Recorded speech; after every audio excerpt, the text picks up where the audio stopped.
ये अकाउंटिंग की सीरीज़ की वीडियो है। कंप्लीट सीरीज़ इस चैनल के ऊपर अपलोड की जा रही है और आज की वीडियो के अंदर आपको अकाउंटिंग की बेसिक्स करवाई जा रही हैं। अगर आपने अभी अभी अकाउंटिंग पढ़ना शुरू किया है या फिर आपको अकाउंटिंग की बेसिक्स के अंदर प्रॉब्लम है तो इस वीडियो के अंदर इजी वर्डिंग के अंदर आपको अकाउंटिंग की इम्पॉर्टेंट बेसिक्स करवाई जा रही हैं। आपको बताया जाएगा कि अकाउंटिंग क्या है, सिंगल और डबल एंट्री सिस्टम क्या है, इसके अलावा डेबिट और क्रेडिट के जो रूल्स हैं उसके बारे में भी आपको बताया जाएगा। तो इन तमाम चीज़ों को समझने के लिए इस वीडियो को एंड तक देखिएगा। तो सबसे पहले अकाउंटिंग क्या है। अकाउंटिंग जो है वो लैंग्वेज है बिजनेस की, जिस तरह इंसानों की ज़बान है, उर्दू है, इंग्लिश है और भी बहुत सी दूसरी ज़बानें हैं, इसी तरह से कारोबार की जो ज़बान है वो जो है अकाउंटिंग है। नाउ दी ट्रांजेक्शंस क्या होती हैं।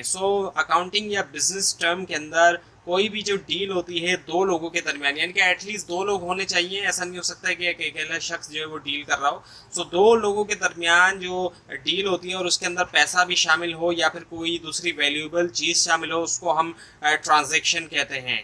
उसके बाद है फिर बजट। बजट क्या है? बजट जो है वो एक प्लान होता है। बजट का वर्ड अक्सर आप सुनते होंगे, हर साल बजट भी गवर्नमेंट जो है वो अनाउंस करती है।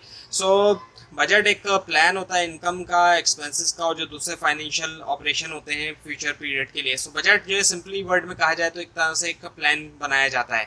उसके बाद है फिर कॉन्सेप्ट ऑफ कॉस्टिंग। कॉस्टिंग का कॉन्सेप्ट ये है कि एक शख्स जो कि कोई चीज़ बना रहा है उसको पता होनी चाहिए उसकी जो कॉस्ट है कि कितने में वो चीज़ बन रही है, ताकि वो डिटरमाइन कर सके उसकी सेलिंग प्राइस कि वो चीज़ जो है वो कितने में बिकेगी। अगर यही नहीं पता होगा कि वो कितने में बन रही है तो कैसे वो उसकी सेलिंग प्राइस को डिटरमाइन कर सकेगा। जो शख्स एक चीज़ बना रहा है उसको ना सिर्फ ये पता हो कि उसको बनने में कितनी कॉस्ट आ रही है, बल्कि हर जो उसका कंपोनेंट है उसकी जो कॉस्ट है उसके बारे में भी पता होना चाहिए, ताकि फिर फाइनल जो उसकी प्राइस है उसको डिटरमाइन कर सके। सपोज करें कि एक शख्स जो है वो कुर्सी बनवा रहा है, बन रही है कुर्सी उसके फैक्ट्री के अंदर, और उसने जो है वो मार्केट की रिसर्च नहीं की। पता चला है कि मार्केट के अंदर वो कुर्सी बिक रही है 50 रुपये की और उसने वो कुर्सी बनवा ली 60 रुपये में, तो उसको तो 10 रुपये का जो है वो लॉस होगा। तो इसीलिए जो है कॉस्टिंग को समझना ज़रूरी होता है, ताकि जो प्रोडक्शन कॉस्ट है वो मालूम हो और उसी से प्राइस को डिटरमाइन किया जा सके। उसके बाद है फिर cash and credit transaction. Cash transaction वो होती है जब कोई भी चीज़ खरीदी जाती है, परचेज की जाती है और उसी वक्त जो है वो पे कर दिया जाता है अमाउंट। उसको तो हम कैश ट्रांजैक्शन कहते हैं। और जब उस वक्त अमाउंट पे नहीं किया जाता, बाद में कभी पे किया जाएगा, तो उसको हम क्रेडिट ट्रांजैक्शन कहेंगे। उसके बाद है the basic concept of record keeping. अब जो बेसिक कॉन्सेप्ट है रिकॉर्ड कीपिंग का, यानी कि ये सब जो रिकॉर्ड किया जाता है बुक कीपिंग के अंदर या अकाउंटिंग के अंदर, इतना सब कुछ आप सोचते होंगे कि आखिर इतना सब अकाउंटिंग की क्या ज़रूरत है। एक डायरी भी बनाई जा सकती थी जिसपे नोट की जाती डेली ट्रांजेक्शन, एक एक करके जो है वो नोट की जा सकती थी कि इतना ख़रीदा हमने या इतनी सेल हुई हमारी। लेकिन प्रॉब्लम आएगी जब हम डायरी मेंटेन करेंगे। हम कैसे जानेंगे कि इनकम और जो एक्सपेंसेस हैं डिफरेंट सोर्सेस के बारे में हमें नहीं पता चल सकेगा कि उनकी सोर्सेस क्या है, कहाँ से इनकम आ रही है या कहाँ है जो एक्सपेंसेस हो रहे हैं हमारे पास सिर्फ शीट होगी या पेज होगा जिसपे लिस्ट बनी होगी ट्रांजैक्शंस की। हम नहीं जान सकेंगे कि कौन सी प्रोडक्ट ज़्यादा बेटर हो रही है सेल और कौन सी नहीं हो रही। तो इन तमाम चीज़ों के लिए हमें कुछ फॉर्मेट्स की ज़रूरत है और वही फॉर्मेट्स हमें अकाउंटिंग के अंदर मिलते हैं। उसके बाद है फिर सिंगल एंट्री या फिर कैश अकाउंटिंग और डबल एंट्री बुक कीपिंग या फिर कमर्शियल अकाउंटिंग। सिंगल एंट्री जो अकाउंटिंग है ये बहुत कम यूज़ होती है नॉर्मली, और ये ज़्यादा तौर पे जो छोटे बिजनेसेस होते हैं उनमें ही इसका इस्तेमाल होता है। और आप आगे जो है आप अकाउंटिंग पढ़ेंगे तो सिंगल एंट्री बहुत कम जगह पे आपको दिखाई देगी। ज़्यादातर डबल एंट्री अकाउंटिंग ही आप स्टडी करेंगे, लेकिन कुछ जगहों पे आपको सिंगल एंट्री भी स्टडी आप करेंगे। ये जो सिंगल एंट्री अकाउंटिंग होती है इस सिस्टम के अंदर रिकॉर्ड की जाती है कैश मूवमेंट ट्रांजैक्शन की, और सिर्फ एक ही एस्पेक्ट होता है इसमें ट्रांजैक्शन का, डुअल एस्पेक्ट नहीं होता। इसी वजह से इसको सिंगल एंट्री अकाउंटिंग कहा जाता है। इसके मुकाबले में जो डबल एंट्री अकाउंटिंग होती है या फिर कमर्शियल अकाउंटिंग, यहाँ पर दोनों एस्पेक्ट जो है वो रिकॉर्ड किए जाते हैं, जैसे कि रिसिप्ट या पेमेंट और इसके अलावा सोर्सेस ऑफ जो रिसिप्ट या पेमेंट है। It also record credit transactions भी रिकॉर्ड की जाती हैं double entry book keeping system में। इसके बाद है फिर कैपिटल, कैपिटल क्या है? कैपिटल से मुराद जो इन्वेस्टमेंट होती है ऑनर की बिजनेस के अंदर, ऑनर जो है वो इन्वेस्ट करता है, कैश को भी इन्वेस्ट कर सकता है, यानी कि पैसा वगैरह भी वो लगा सकता है, और इसके अलावा और भी चीज़ें वो ला सकता है, कुछ फिक्स एसेट्स वगैरह भी वो इन्वेस्ट कर सकता है। सो कैपिटल में इन्वेस्टमेंट होती है ऑनर की जो उसने बिजनेस के अंदर की होती है। इसके बाद है फिर money value of time. Money value of time से मुराद ये कि जो टाइम ऑनर स्पेंड कर रहा है अपने बिजनेस के अंदर, अपने बिजनेस में जो वो टाइम लगा रहा है उसकी भी एक वैल्यू है, क्योंकि जो टाइम वो बिजनेस को दे रहा है वही टाइम वो किसी दूसरे काम में भी लगा सकता था। सो इसी वजह से उसकी भी वैल्यू है जो टाइम वो दे रहा है। उसके बाद फिर गुडविल। गुडविल जो है वो एक्चुअली वैल्यू होती है जो कि अटैच होती है अच्छी रेपुटेशन के साथ, जो कि अर्न की जाती है, वक्त के साथ अर्न की जाती है। अच्छा बिजनेस किया होता है तो उसके ज़रिए एक गुडविल बन जाती है। मार्केट के अंदर एक गुडविल होती है, एक नाम हो जाता है कि ये अच्छा बिजनेस है, इनकी जो प्रोडक्ट है ये अच्छी है, उसको गुडविल कहते हैं। उसके बाद फिर बजट। बजट पहले भी आ चुका है, ये एक ऑर्गेनाइजेशन प्लान होता है फ्यूचर पीरियड के लिए, और इसको एक्सप्रेस किया जाता है इन मनी टर्म्स। अच्छा ये बात रह गई थी पीछे के, एक्सप्रेस किया जाता है इसको मनी टर्म्स में, यानी पैसे के अंदर ही एक्सप्रेस किया जाएगा, इसको पैसे ही के मुताबिक बताया जाएगा कि इतना बजट है हमारा, इस काम के लिए हमने इतना बजट एलोकेट किया है। और उसके बाद है फिर cash accounting and accrual accounting. So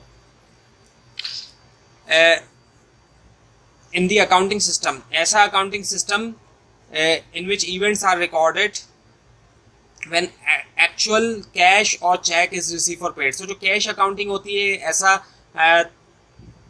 accounting system होता है जिसमें इवेंट्स जो है वो रिकॉर्ड होते हैं जब एक्चुअल कैश या चेक जो है वो रिसीव या पेड होता है। जब भी कभी कैश या चेक जो है वो पेड हो जाता है तभी जो है वो इवेंट्स रिकॉर्ड होते हैं, उसको हम कैश अकाउंटिंग कहते हैं। और यहाँ पर एग्जांपल दी गई है जैसे यूटिलिटी बिल होते हैं, जो कि इलेक्ट्रिसिटी वगैरह के जो बिल आते हैं घरों में भी और ऑफिस में भी। सो जनवरी का जो बिल है वो रिसीव हुआ है 15 फरवरी को, और उसको पे किया गया है 25 फरवरी को। सो अगर ऑर्गेनाइजेशन कैश अकाउंटिंग फॉलो कर रही है सो वो रिकॉर्ड करेगी एक्सपेंस जो है वो 25 फरवरी को, 25 फरवरी को, क्योंकि उसी तारीख को जो है वो पेमेंट की गई है। सो जब कभी भी पेमेंट की जाएगी कैश अकाउंटिंग के अंदर तभी रिकॉर्ड किया जाएगा। सो 25 फरवरी को अगर पेमेंट की गई है तो उसी डेट को ही रिकॉर्डिंग की जाएगी। यही है कैश अकाउंटिंग के अंदर। और इसके मुकाबले में जो एक्रूअल अकाउंटिंग होती है, ये ऐसा अकाउंटिंग सिस्टम होता है जिसमें इवेंट्स जो है वो रिकॉर्ड किए जाते हैं जब वो अकर होते हैं। जैसे कि इलेक्ट्रिसिटी जो है वो यूटिलाइज हुई जनवरी के मंथ में, सो जो एक्सपेंसेस है उनको रिकॉर्ड होना चाहिए जनवरी के अंदर ही। ये नहीं होगा कि जब बिल पे हो रहा है तब रिकॉर्ड होगी, इसमें ये नहीं होगा, एक्रूअल अकाउंटिंग में ऐसा नहीं होता। उसके बाद है फिर इनकम। इनकम क्या है? इनकम जो है वो वैल्यू होती है गुड्स या सर्विस की जो कि बिजनेस चार्ज करता है अपने कस्टमर्स से। जितने पे भी सामान बेचा है किसी भी फर्म ने, बिजनेस ने अपने कस्टमर्स को, उससे जो पैसा आ रहा है सेल होने का, वो इनकम में आएगा। अच्छा ये इनकम जो है वो प्रॉफिट नहीं होती। प्रॉफिट तब निकलता है जब इनकम में से फिर एक्सपेंसेस निकाल दिए जाते हैं। उसके बाद है फिर एक्सपेंसेस। एक्सपेंसेस जो है वो कॉस्ट होते हैं जो इनकर्ड होती है ताकि अर्न किया जाए रेवेन्यू। सो रेवेन्यू अर्न करने के लिए जो कॉस्ट इनकर्ड होती है वो एक्सपेंसेस में आ जाते हैं। And now the profit. अच्छा प्रॉफिट आ गया जो कि आपको पीछे थोड़ा बहुत बताया गया। सो प्रॉफिट या नेट प्रॉफिट जो होता है वो तब होता है जब इनकम एक्सीड कर जाती है एक्सपेंसेस को एक स्पेसिफिक टाइम पीरियड में, यानी कि एक महीने की इनकम एक महीने के एक्सपेंसेस से ज़्यादा होगी अगर, तो हमारे पास प्रॉफिट आ जाएगा, या फिर सारे एक्सपेंसेस निकाल देंगे तो हम नेट प्रॉफिट हमारे पास आ जाएगा। सो नेट प्रॉफिट यही होता है कि जब इनकम में से हम तमाम एक्सपेंसेस निकाल देंगे तो हमारे पास नेट प्रॉफिट आ जाएगा। और जब स्पेसिफिक टाइम पीरियड की अगर हम बात करें तो इससे मुराद यही कि जैसे कि एक साल की इनकम में से हम एक साल के तमाम एक्सपेंसेस को जब माइनस कर देंगे तो हमारे पास नेट प्रॉफिट आ जाएगा उस ईयर का। उसके बाद capital and revenue expenses. So expenses जो कि प्रोवाइड करते हैं इमीडिएटली बेनिफिट, उनको हम कहते हैं रेवेन्यू एक्सपेंसेस। ये इमीडिएटली बेनिफिट प्रोवाइड करने वाले एक्सपेंसेस होते हैं, हमें इमीडिएटली तौर पे इनसे फ़ायदा होता है। और ऐसे एक्सपेंसेस जिनसे बहुत ज़्यादा वक्त के लिए हमें फ़ायदा हो रहा है वो हमारे कैपिटल एक्सपेंसेस आ जाते हैं। उसके बाद फिर लाइबिलिटीज़। लाइबिलिटीज़ क्या होती हैं? डेट्स या ऑब्लिगेशंस होती हैं बिजनेस की, जो भी कोई अदायगियाँ वगैरह हैं, आगे हमने अदायगी वगैरह करनी है, वाजिबात वगैरह हैं, सो वो तमाम चीज़ें लाइबिलिटी में आ जाती हैं। और उसके बाद फिर separate entity concept. Separate entity concept क्या है कि बिजनेस वैसे ऑनर का ही होता है नॉर्मली। हम देखते हैं कि बिजनेस जो है सोल प्रोप्राइटरशिप है, तो जिसका बिजनेस है उसी को ही हम कहेंगे कि ये उसी का ही बिजनेस है जो ऑनर है। लेकिन अकाउंटिंग के अंदर हम क्या करते हैं कि बिजनेस को उसके ऑनर से सेपरेट ट्रीट किया जाता है सिर्फ अकाउंटिंग पर्पस के लिए, और ये इसलिए किया जाता है ताकि जो ऑनर के अपने जो पर्सनल एक्सपेंसेस हैं, जैसे कि ऑनर अपने घर का बिल पे कर रहा है या अपने बच्चों के स्कूल की फीस पे कर रहा है, सो इसको सेपरेट करने के लिए सेपरेट एंटिटी कॉन्सेप्ट को यूज़ किया जाता है कि जो उसके अपने पर्सनल अखराजात हैं उसको अलहदा रखा जाता है ताकि बिजनेस का जो प्रॉफिट है फिर वो सही तरीके से निकाला जा सके। क्योंकि फिर अगर ऑनर के पर्सनल एक्सपेंसेस को भी बिजनेस के एक्सपेंसेस के साथ मिला दिया जाएगा तो जो बिजनेस का प्रॉफिट है वो जो है सही मालूम नहीं हो सकेगा। उसके बाद है फिर डेबिट एंड क्रेडिट। अब डेबिट एंड क्रेडिट के वर्ड जो है काफ़ी यूज़ होगा, और डेबिट और क्रेडिट ही जो है double entry book keeping system की बेसिस में से है। सो डेबिट और क्रेडिट हैं क्या? ये दोनों लैटिन वर्ड्स हैं, लातीनी ज़बान के वर्ड्स हैं। डेबिट जो है वो सिग्निफाई करता है रिसीविंग ऑफ बेनिफिट। जब भी किसी अकाउंट से बेनिफिट मिलता है तो उसको नॉर्मली डेबिट साइड पे रखा जाता है, और ये लेफ्ट हैंड साइड है, उल्टे हाथ की साइड होती है, उल्टे हाथ पे डेबिट्स को लिखा जाता है। और क्रेडिट जो होता है ये सिग्निफाई करता है प्रोवाइडिंग ऑफ बेनिफिट, प्रोवाइड करना बेनिफिट्स को। सिंपल वर्ड में कहा जाए तो ये जो है राइट हैंड साइड होती है, सीधा हाथ होता है। उसके बाद है फिर dual aspect of transaction. So her debit के लिए एक इक्वल क्रेडिट है। डबल एंट्री के अंदर आपको ये बात बताई गई थी कि दो एस्पेक्ट्स होते हैं, सो डबल एंट्री के अंदर ही डेबिट क्रेडिट का रूल होता है। सो डुअल एस्पेक्ट कहलाया जाता है। हर ट्रांजेक्शन जो भी होती है उसके दो एस्पेक्ट होते हैं, एक डेबिट और क्रेडिट। जैसे कि ऑनर ने अगर इन्वेस्टमेंट की हुई है कैपिटल, सो ऐसे सिचुएशन के अंदर डेबिट और क्रेडिट में एक तरफ कैपिटल आएगा और एक तरफ कैश आएगा, कैश अगर इन्वेस्ट करता है। सो इस तरह से जो है वो डुअल एस्पेक्ट होता है। उसके बाद है फिर एसेट्स। अब एसेट्स क्या हैं? एसेट्स से मुराद प्रॉपर्टीज़ और पोजीशंस होती हैं बिजनेस की, और ये भी दो तरह के हो सकते हैं। इसकी भी कई सारी टाइप्स है। जो दो मेन टाइप्स हैं एसेट्स की वो टेंजिबल और इनटेंजिबल है। टेंजिबल से मुराद वो जिनकी फिजिकल एग्जिस्टेंस है, और ये भी फर्दर डिवाइड होती हैं जैसे कि आपको बताया गया कि और भी कई टाइप्स है। सो टेंजिबल एसेट्स भी फर्दर डिवाइड है फिक्स के अंदर और करंट एसेट्स के अंदर। टेंजिबल एसेट्स से मुराद फिजिकल एग्जिस्टेंस, जिनको हम देख सकते हैं, टच कर सकते हैं, जैसे कि कैश है या फिर कोई बिल्डिंग वगैरह है या मशीनरी वगैरह है या गाड़ियाँ वगैरह है, तमाम जो है वो टेंजिबल में आ जाते हैं। और फिक्स के अंदर वो आ जाते हैं जो कि काफ़ी जिनकी लॉन्ग पीरियड तक रहते हैं, कई सालों तक रहते हैं, जैसे कि गाड़ियां हैं या मशीनें हैं या फिर बिल्डिंग वगैरह। और करंट एसेट में कैश वगैरह आ जाता है। और उसके अलावा इनटेंजिबल एसेट, ऐसे एसेट जो फिजिकली तौर पे एग्जिस्ट ही नहीं करते, जिनकी फिजिकली तौर पे एग्जिस्ट नहीं है, एग्जिस्टेंस है लेकिन फिजिकली तौर पे हम उनको देख नहीं सकते, उनको हम टच नहीं कर सकते। जैसे कि गुडविल है, जो कि पीछे आपको बताया गया था कि रेपुटेशन है। अब रेपुटेशन देखी नहीं जा सकती नॉर्मली, फिजिकली तौर पे हम रेपुटेशन नहीं देख सकते। सो ये इनटेंजिबल एसेट्स में आ जाते हैं।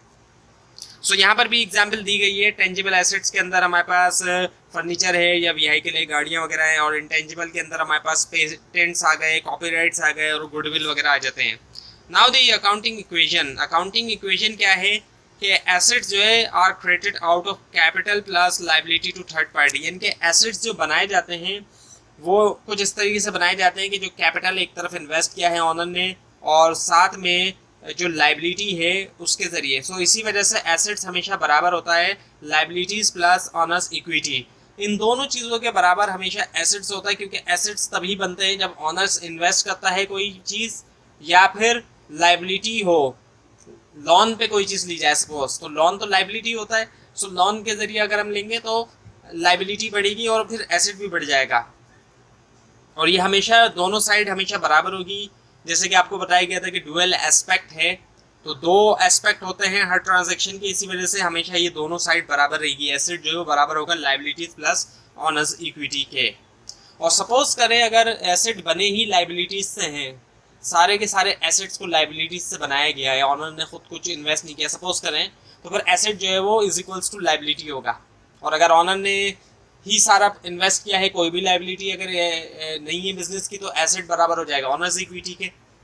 सो जो रूल्स हैं डेबिट और क्रेडिट के वो कुछ इस तरीके से है कि एसेट जो है वो इंक्रीज होता है डेबिट पे, जबकि डिक्रीज होता है एसेट क्रेडिट के ऊपर। लाइबिलिटी इंक्रीज होती है क्रेडिट के ऊपर और डिक्रीज होती है डेबिट के ऊपर। सो लाइबिलिटी एसेट की उलट है बिल्कुल।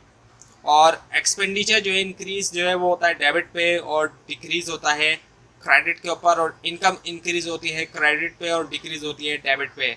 इनकम और एक्सपेंडिचर दोनों एक दूसरे के अपोजिट हैं। तो ये थी आज की वीडियो। आपको अगर इस बारे में कोई क्वेश्चन है नीचे कमेंट कीजिए, इसके अंदर कोई मिस्टेक दिखाई दे जरूर हाईलाइट कीजिए। स्लाइड्स नीचे डिस्क्रिप्शन बॉक्स में दिए गए लिंक से हासिल कर सकते हैं, लेकिन अगर आपको लिंक ना दिखाई दे इसके लिए आप नीचे कमेंट कीजिए। और इस पूरी सीरीज को देखने के लिए इस चैनल को सब्सक्राइब कीजिए, बेल आइकन के ऊपर क्लिक कीजिए। Thanks for watching this video.